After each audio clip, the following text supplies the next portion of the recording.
আমি মামলা আপোষ হওয়ার জন্য, যাতে মামলা আপোষ হয়, না হইলে আমার বাইরে হইব বা আমার দুইটা ভাই গুম করছে।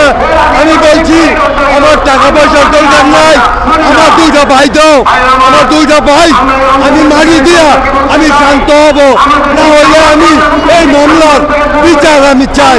আমি সারা বিশ্বে জানাইতে চাই যে ফাইভ মার্ডারের যাতে বিচার হয়। আমি কোনো টাকা পয়সার বিনিময় এই আপোষ হব না।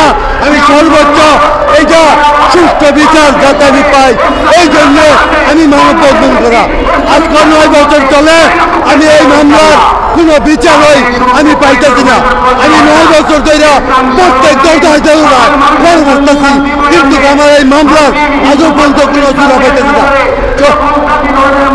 ৪৫ জন মানুষ শুরুতে ওয়ারেন্ট, আজও পর্যন্ত একটা ওয়ারেন্ট আসামি কিন্তু গ্রেপ্তার করে না। এই ওয়ারেন্টের আসামিরা আমার চতুর্দিকে চাপতে করছে।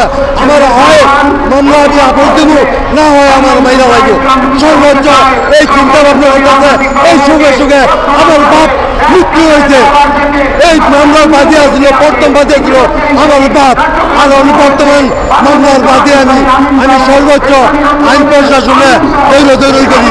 হাইকোর্টের থেকে কত এই আমি প্যাকেট করার পরে আবার 8 সপ্তাহ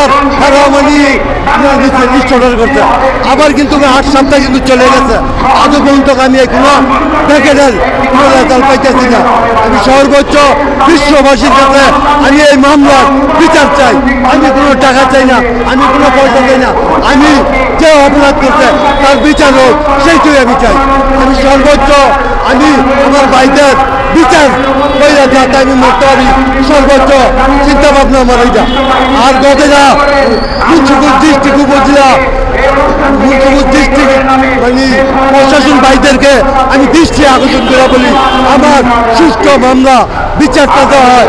আর আমার যেভাবে আরো হয়রানি করাইতেছে সেই হয়রানি থেকে আমার মানে মুক্তি করে সর্বোচ্চ মানে প্রশাসনবাসীরা আমার সর্বোচ্চ দাবি।